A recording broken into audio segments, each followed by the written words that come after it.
Hello दोस्तों, कैसे हो आप लोग। Good morning. मैं आज आप लोगों के लिए उदय शंकर भट्ट, जो कि एक छायावादी कवि है, उसकी रचना लेके आई हूँ। उसके काव्य कौन से हैं, नाटक, पौराणिक नाटक, एकांकी और उपन्यास कौन कौन से हैं, और इसको ट्रिकी वे में बताने का प्रयास करूंगी। आशा है आप लोगों को अच्छे लगेंगे। तो चलिए वीडियो स्टार्ट करते हैं, ठीक है। हाँ, तो सबसे पहले देख लेते हैं उसकी तक्षशिला, राका, मानसी, विसर्जन, युगदीप, अमृत और विष, ये बहुत बार पूछते हैं। यथार्थ और कल्पना, विजय पथ और अंतरदर्शन। ठीक है, तो इसको ये काव्य है इसकी। तो चलिए देख लेते हैं काव्य जो है। इसका ट्रिक कैसे मैं लिखी हूँ कि तक्षशिला में राका व मानसी युगदीप का विसर्जन कर, तक्षशिला में राका व मानसी युगदीप का विसर्जन कर, अमृत और विष और यथार्थ और कल्पना के विजय पथ में सवार होकर, ठीक है, सवार होकर अंतर ध्यान हो गई। ठीक है, अमृत और विष लेकर यथार्थ और कल्पना के विजय पथ पे सवार होकर अंतर ध्यान हो गई। ठीक है, एक बार और पढ़ देती हूँ। तक्षशिला में राका व मानसी युगदीप का विसर्जन कर, या दीप का विसर्जन कर, ऐसा भी बोल सकते हो।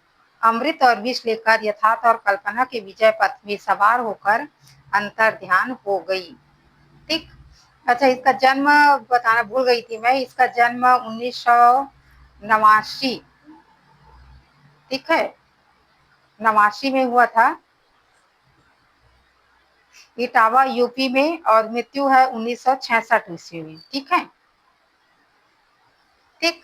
फिर आते हैं नाटक। नाटक कौन कौन से है? विक्रमादित्य है, दाहर या सिंध पतन है, मुक्ति पथ है, शक विजय है, सागर विजय है, अम्बा, कमला, पार्वती, क्रांतिकारी, नया समाज और अंतहीन समाज।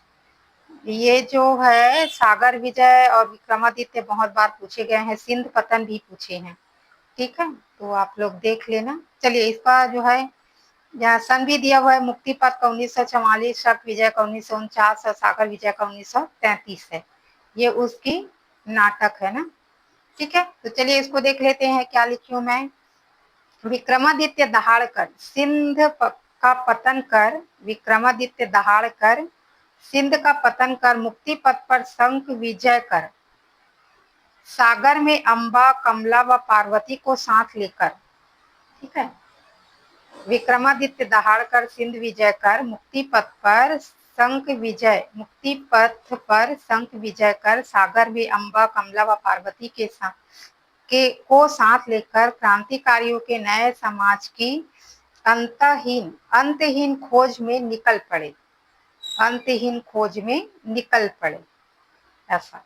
ठीक, एक बार और पढ़ देती हूँ। विक्रमादित्य दहाड़ कर सिंध का पतन कर, मुक्ति पथ पर शक विजय कर, सागर में अम्बा, कमला व पार्वती को साथ लेकर क्रांतिकारियों के नए समाज की अंतहीन खोज में निकल पड़े। ठीक, फिर आते हैं पौराणिक नाटक। पौराणिक नाटक में कौन कौन से हैं? मत्स्य गंध 1937 की रचना है, विश्वामित्र 1938, राधा 1941 की है, जो गीति नाट्य है। मत्स्य गंधा भी गीति नाट्य है, ये मैं बता चुकी हूँ, प्रसाद युगिन ऐसा करके। ठीक है, तो ये प्रसाद युग में भी आते हैं। तो जयशंकर प्रसाद छायावाद युग के भी हैं, तो ये भी है। ठीक है, और राधा फिर अशोक वंदनी है, 1959 की है, ये पद्य नाटक है ना। ठीक है, और अश्वत्थामा है 1959 की। ठीक है, और गुरुद्रोण का अंत निरीक्षण 1959 और असुर सुंदरी 1972 की है। ये मत्स्य गंधा बहुत बार पूछे हैं। ठीक है, अब देख लेना, अश्वत्थामा भी पूछे हैं। तो इसकी क्या ट्रिक है कि यहाँ पे मत्स्य गंधा विश्वामित्र की तपस्या भंग करने राधा के अशोक वन में आए। ठीक है, मत्स्य गंधा विश्वामित्र की तपस्या भंग करने राधा के अशोक वन में आए। वहां अश्वत्थामा गुरु द्रोण का अंतर निरीक्षण करते हुए, अश्वत्थामा और गुरु द्रोण ऐसा भी कर सकते हो, अंतर निरीक्षण करते हुए असुर सुंदरी को देखा। अंतर निरीक्षण करते हुए असुर सुंदरी को देखा। तो ऐसे करोगे तो सब आ जाएंगे यहाँ पे। ठीक है, तो मैं ऐसी ट्रिक बनाई हूँ, आशा है आप लोगों को पसंद आएंगे। चलिए अब एक एकांकी नाटक देख लेते हैं। एकांकी नाटक इसका कौन सा है? स्त्री का हृदय, आदिम युग, स्त्री का हृदय भी पूछे हैं, पर्दे के पीछे धूम शिखा, पर्दे के पीछे अंधकार और प्रकाश, समस्या का अंत, आज का आदमी। ठीक है, ये आज का आदमी भी पूछे हैं बहुत बार। ठीक, तो आप देख लेना एकांकी नाटक इसका। इसमें ट्रिक नहीं लाई हूँ, इतना मुझे नहीं लगे, IMP है ऐसा करके।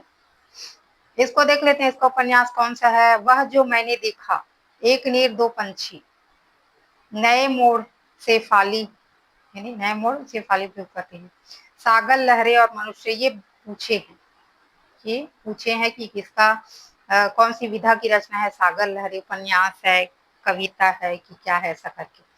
और लोक परलोक और शेष।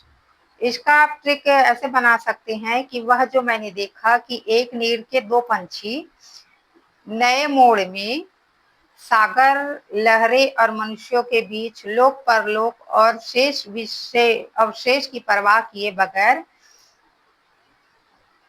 एक साथ उड़ रहे थे या घोंसला बना रहे थे वो। ठीक है, नए घोंसला बना रहे थे ऐसा करके। ठीक है, वह जो मैंने देखा, एक नीर के दो पंछी, नए मोड़ में सागर लहरें और मनुष्यों के बीच लोक और परलोक और शेष अवशेष की परवाह किए बगैर नए घोंसले बना रहे थे। ठीक, ऐसा तो इसका ट्रिक हो जाएंगे। और अपने हिसाब से भी ट्रिक बना सकते हो, मैं ऐसी बनाई हूँ, आशा आप लोगों को पसंद आए होंगे। तो ठीक है, तो फ्रेंड वीडियो देखने के लिए धन्यवाद। आप एक स्क्रीनशॉट ले लीजिए। ये तो पेंसिल से लिखी हूँ तो आप लोगों को शायद दिखाई नहीं देंगे, समझ में नहीं आएंगे, इसी वजह से मैं अच्छे से पढ़ी हूँ, तो आप लोग देख लेना। ठीक है, तो चलिए नेक्स्ट वीडियो में मिलते हैं फिर। थैंक यू वीडियो देखने के लिए।